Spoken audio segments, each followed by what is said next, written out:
A few years ago, I couldn't run more than 30 seconds without feeling like my lungs were gonna give out and then I was going to die. Then in August of 2020, I ran 1 mile without walking for the first time in my entire life, and it took me 15 minutes. Fast forward 6 years and I'm training for my second marathon, and my fastest mile is 7 minutes and 45 seconds. In this video, I'm gonna tell you exactly how I went from not being able to run 30 seconds to running my very first mile nonstop, and then how I got from mile 1 to 26. Really quick, hi, I'm Cassie, and I share realistic and sustainable weight loss tips and other things I've learned on my weight loss and running journeys, because both of these journeys taught me a ton and I've learned a lot of mistakes, and I want to pass those on to anyone starting their own journey. So let's get into it. To be completely clear, running is not something that came easily to me. Running is not something I did as a little kid. It is not something my family did. It was completely foreign to me. I grew up, and for most of my life I was overweight and out of shape and had this dream and vision of myself of being in shape and being a runner, but I had no idea how to get there. I thought running was something you were either born to do or not to do, and I thought running was off the table for someone like me, and I was this close to giving up on my running dream. Then in 2020, I decided to give weight loss one final try and started a weight loss journey that would change my entire life. And during that journey, I decided to make a list of non-scale goals to work towards, and most of mine were running related. I was determined to finally, for the first time in my adult life, in my life ever,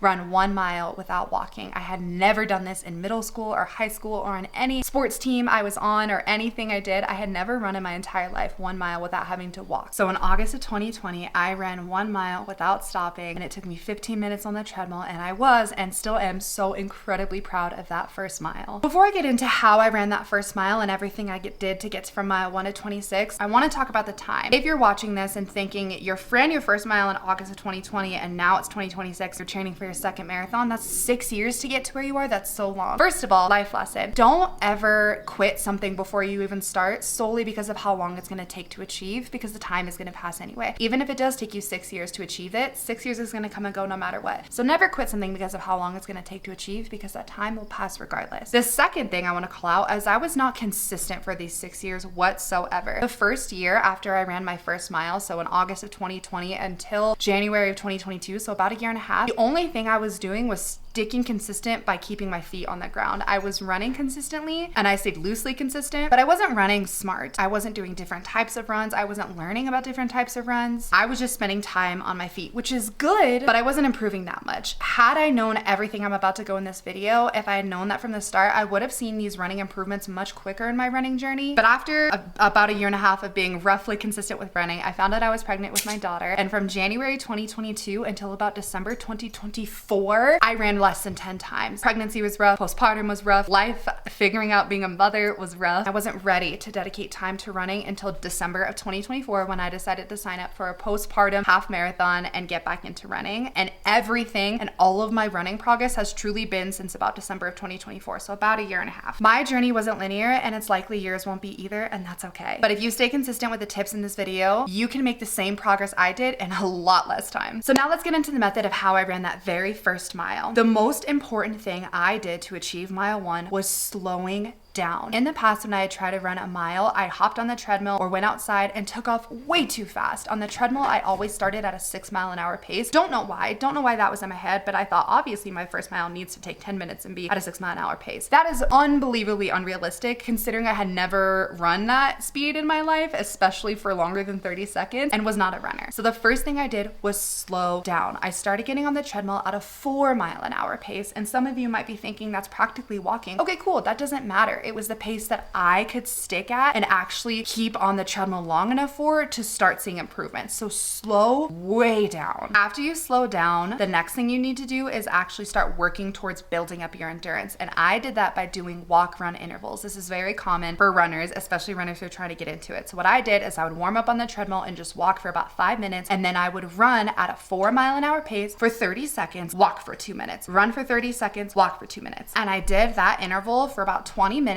and then I called that day 1. The next time I ran, I increased the interval that I was running and decreased the interval I was walking. Kept the warm up for about 5 minutes of walking, and then I ran for 1 minute at 4 miles an hour, and then I only walked for 1 minute, and I was doing 1-1 intervals, and I did that for another 20 minutes. And then the next day I did 2 minutes running and a minute walking. And so I did that for a couple of days and slowly increased the time I was running, decreased the time I was walking, but did not touch my speed. This is how I was able to build up a little bit of a running endurance and running running longer and longer without making myself gas out, without feeling like my lungs were gonna explode, because I was going slow and I was doing it in a sustainable way for me and my ability at that time. You have to meet your body where it's at and work to get it stronger to where you want to go. It is so easy to want to walk on a treadmill and click a higher number and just telling yourself, I can do that pace, I can do that pace. No, you can't, not yet, and that's okay. After a couple of days of building up that running endurance and building out the time I was able to run at a 4 mile an hour pace, I shot for the mile and ran 15 minutes without walking, which was 1 full mile. I remember the euphoric feeling that flooded through my body when I finally achieved a distance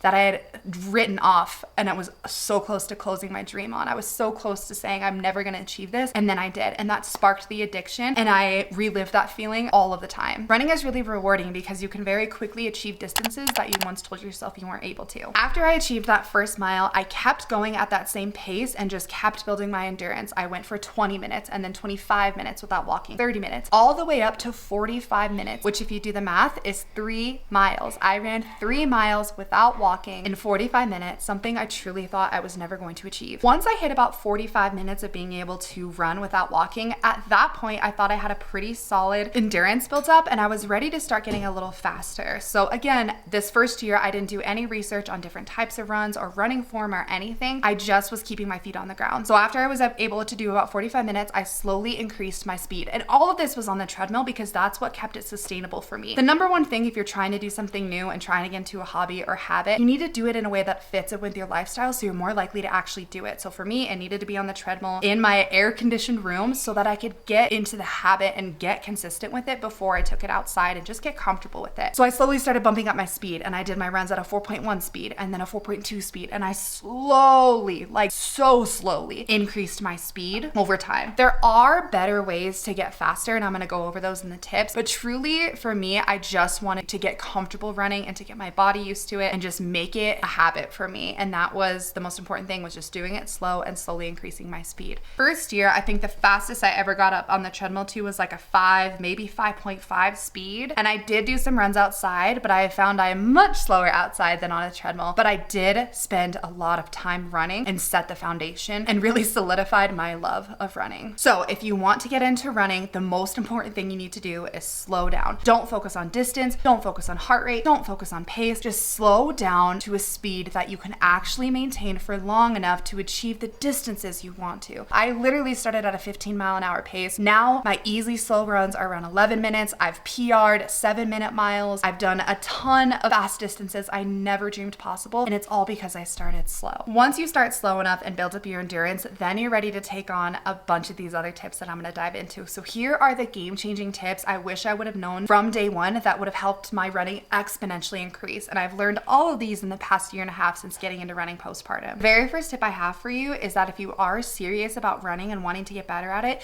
you need to learn about different types of runs and incorporate them into your running journey. This was the biggest mistake that I made during that first year, is I really only ever did slow runs, which was okay because my body got used to running, I got used to running, but I didn't learn about form, I didn't learn about different types of runs, I didn't try training plans to help me improve my running capabilities. I was just spending time running, which is fine, but that's why my progress was very slow that first year. Ever since I started learning about different types of runs a year and a half ago, my speed has increased, my pace has gotten faster, my heart rate has gotten lower, my strength and confidence running has just skyrocketed. So you need to learn about different types of runs. There are professional runners and Olympic athletes that I'm sure have difference of opinions on what type of runs you need to do. I'm just gonna share what worked for me, a normal person who loves running. I do a few different types of runs. I do an easy run, a long run, a tempo run, and sprint run. So I do 4 different types of runs, and a mixture of these runs I feel is what truly helped me see the progress that I have. The majority of my runs are easy, slow runs, which means they're slow for me. I'm not out of breath. They're very easy for me. My heart rate is low, which for me, I aim to keep my heart rate in the 140s for these slow, easy runs. That is what's called zone 2 running, is your heart rate is slow. These runs you could easily carry a conversation with. You're not sprinting, you're not going fast, you can talk, you're not out of breath. This is what the majority of your runs should be, and this is all what my runs were the first year. I was probably running a little bit too fast if I was being honest, but most of your runs should be slow because this helps you build your solid base and your endurance. Editing Cassie here really quick. It is going to take a little bit for your body and heart to get adjusted to running, so it is okay if easy runs don't feel easy for a long time. Stay slow. I promise your heart rate will eventually lower over time, but start off slow and don't focus on heart rate the first couple weeks you're getting into it. Once you do you get into it and are a little more consistent and I've been running for a couple of weeks, that's when you should see your heart rate start getting lower. But don't be discouraged if you don't see your heart rate get lower and you don't feel like any run is an easy run for a while. It does take time. So just keep that in mind. If you want to get faster, you need to include speed runs. And there's two different types you can do. You can do sprints, which are, I'm sure, exactly what you're thinking of. For me, I do 1 mile warm up and then I do sprint intervals where I sprint for a certain distance or a certain time, like for 30 seconds or for 0.1 miles or maybe a lap around the track. And then I jog or walk that same amount of time or distance. So sprint 0.1 miles, jog 0.1 miles, or walk 0.1 miles. And I repeat those for 4 to 6 times and then do a really slow jog. Those are sprint intervals. I love and hate them because they truly do work, but they hurt. You want to sprint as fast as you can possibly maintain for that short distance and then repeat. The other speed run I do are tempo runs. And this is where you run not a full out sprint, but you're running faster than your easy pace. And ideally you're running around the pace that you want to run a race at. So for me, my tempo's pace is always around like 8 minutes or so, like in 8 to 9 minute range. And this is harder than an easy run, but it's not a full out sprint. It's something you can maintain this pace for a couple of miles. So even during my marathon training, the longest I'll ever do a tempo run is 6 miles. So you're working harder than normal, but it's not impossible, but it is a harder effort. Tempo runs and sprints are how I've gotten faster, hands down, without a shadow of a doubt. They are not necessarily my most favorite types of run because they are harder. This is where you see PRs. This is where you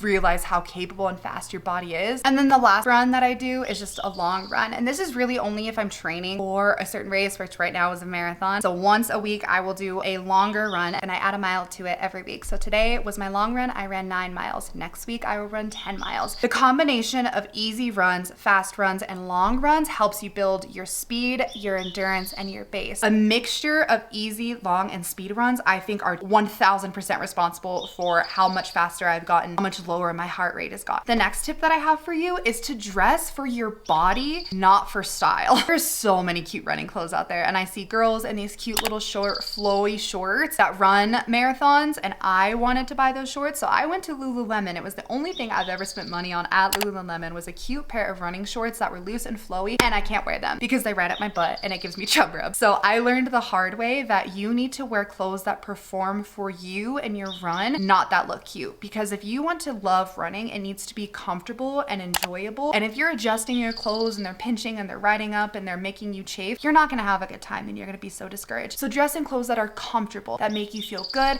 and that allow you to perform and move your body the way you need to. And this is gonna take a little bit of trial and error, but it is important that you dress so your body is comfortable and can perform, and so that you actually enjoy it and are focused on the run and not your outfit. Going along with that, you need to get some proper shoes. There are way too many shoes on the market, if I'm being honest, but it is important that you find shoes that work for your feet. This took me a very long time to figure out. I was running for the longest time in a plain pair of Nike shoes that were not even meant for running, and my feet suffered a lot from that. I highly recommend you go to a running store and have someone watch you run on a treadmill or record how your feet land, and then they can give you really good advice for your feet specifically. This is not a must-have. You really can run with any shoes, but I really encourage you to try to find shoes that fit for your feet, how your run stride, how your feet land. It's really important that you feel comfortable if you're wanting to pursue running. Post-editing Cassie here again. Another huge tip that I completely forgot to mention is to spend time learning about form. So you want to get proper running shoes, you want to get proper clothes, but you also want to take the time to learn proper form,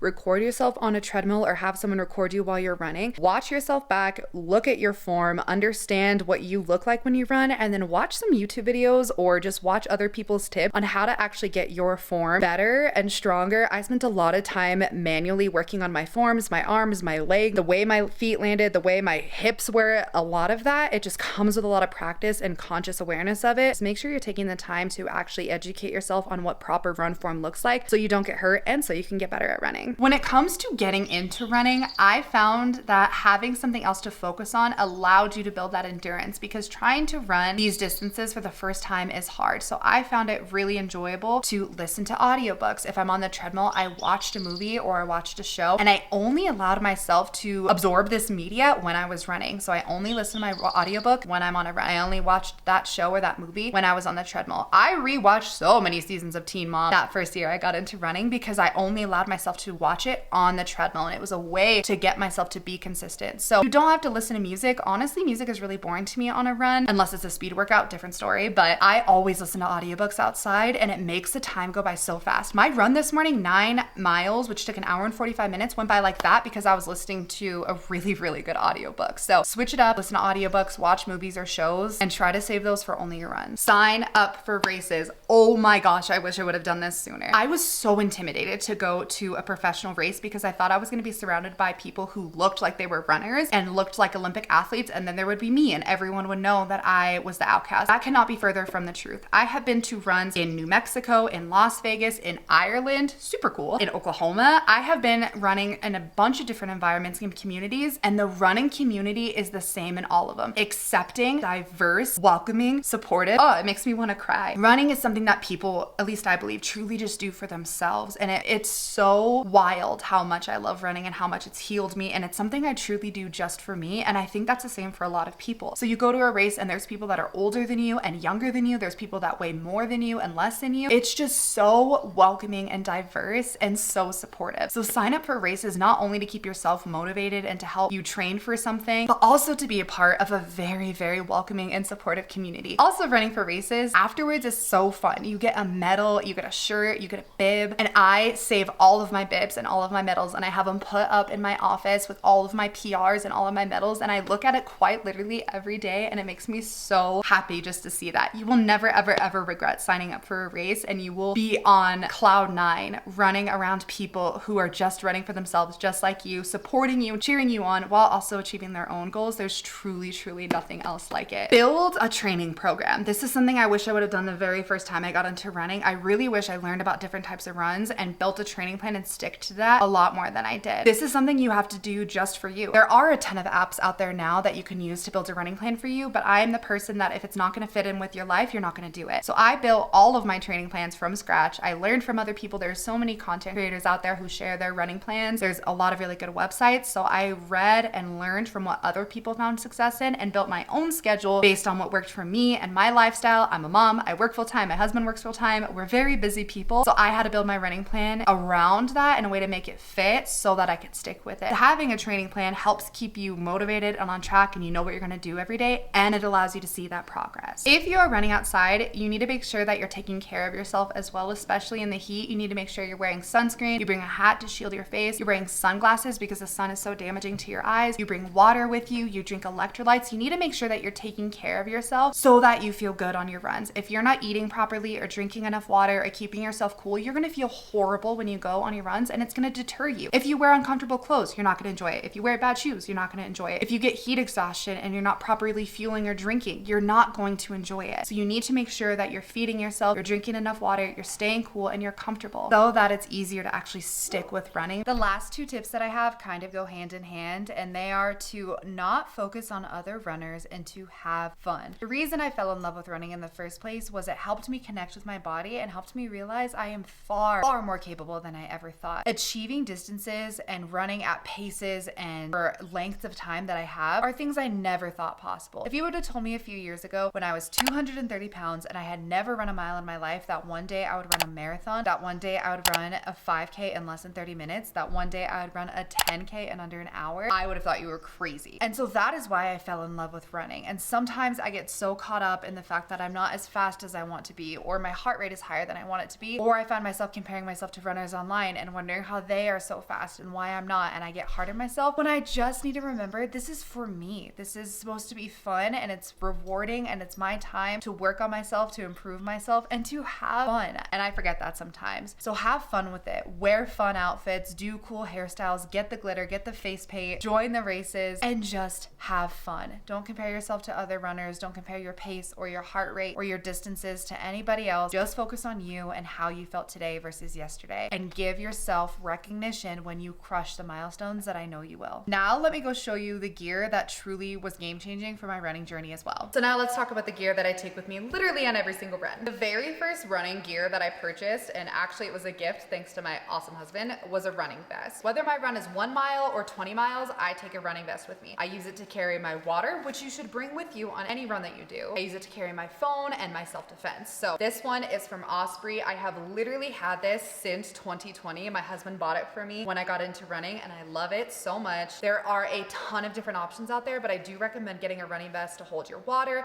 your phone, anything else you need to bring with you, like your keys and a way to defend yourself. So running vest is a non-negotiable in my opinion. Another non-negotiable in my opinion is having a way to listen to your music or your audiobook without taking away your awareness. I use the Shokz open ear headphones. Also, none of this is sponsored. This is stuff I all found on my own that I truly just love. But if any of these companies want to sponsor me, hit me up. But all of this is just stuff that I truly enjoy. Shokz open ear headphones are the ones that I have used for the past like 2 years. Before that, I just used my AirPods, which was not a good move because it blocks out your ear. These are really nice because they go just right over your ear and you can hear everything around you. You can hear cars or people or anything. Like it doesn't go in your ear, it just goes over it, but you can still hear your music and your audiobook pretty well. Definitely a non-negotiable if you run outside. Another non-negotiable is running sunglasses. I ran my first marathon and did all of my training with just normal sunglasses, which were cute and fine and only $10, but they slid down my nose a lot. So my marathon, I was literally pushing up my sunglasses every couple of minutes, which got really annoying. So these are a recent thing that I've started incorporating because they're running specific. They are very crazy and extra and I love them. They're so fun. Covers my eyes fully from the sun and does not slip off my eyes. So it helps keep me focused and keeps my eyes safe from the sun. Another non-negotiable if you want to run outside. If you run outside, you need a way to defend yourself from men, from dogs, from animals, from anything. So I have a taser and a pepper spray that I take with me on every run. If you have a way to defend yourself, if you're allowed to get a taser, make sure it's charged. Make sure your self-defense is located somewhere that is easily accessible to you and you're comfortable using it. Make sure you know exactly what to do, what buttons to press, where to click in order to use this stuff, because the last thing you want to do is that you're in the moment where you need to defend yourself and you don't know how to use your stuff. So make sure it's charged, make sure you know how to use it, and make sure it's in a place that you can easily access it, which is why I highly recommend a running vest. I run with this right here every single run. And often lately, because I had a man follow me on my run a couple of weeks ago, I run with these in my hand, especially when any car is coming close to me. So highly recommend getting a way to defend yourself. If you run early in the mornings or really on the street at all, I recommend a high visibility vest so that cars see you and people see you. I don't have any running trails anywhere near me, so I'm just running on the street, and often I'm running in the early morning when there's not a lot of cars and light is still a little dim. So I run with a reflective vest so that cars see me. Quickly after I got into my running journey, I got a Garmin watch and I switched from an Apple Watch to a Garmin watch because the Garmin is truly just unmatched. It gives me so much data on my body, on my runs, on my cadence, on my speed, heart rate. Just truly the amount of data that comes from my Garmin makes it worth it for me, especially because I'm so into running. So I do recommend getting some sort of fitness device to capture your workouts and your training effort. It's really rewarding to see the progress and to see the data behind your runs. And I got data from this that I didn't even know was possible. So I'm glad I made the switch from Apple Watch to a Garmin. But Garmin isn't the only watch out there. So if you are interested and financially able to get a fitness device, I do recommend it, and just do some research onto which one you think might be best for you. I already touched on this, but my running shoes, highly recommend going to get a fitted pair of running shoes. I have tried Brooks, I've tried Hoka's, I've tried Asics, I've tried Nike. By far, Asics are the best running shoes for me. I do the Asics Nova Blast. My brother put me onto them. I have gone through so many pairs of these shoes because I've used them for hundreds and hundreds and hundreds of miles. They make my feet feel supported, cushiony. I don't have blisters. I'm not in pain. My feet don't hurt. These are my running shoes that I will choose until I have to switch. I am obsessed with these. If you made it this far, thank you. I hope you learned something, and I hope this helps you with your running journey. I promise you, I am not special. If I can go from 30 seconds to 26.2 miles, so can you. Follow along to see my marathon training for marathon number 2.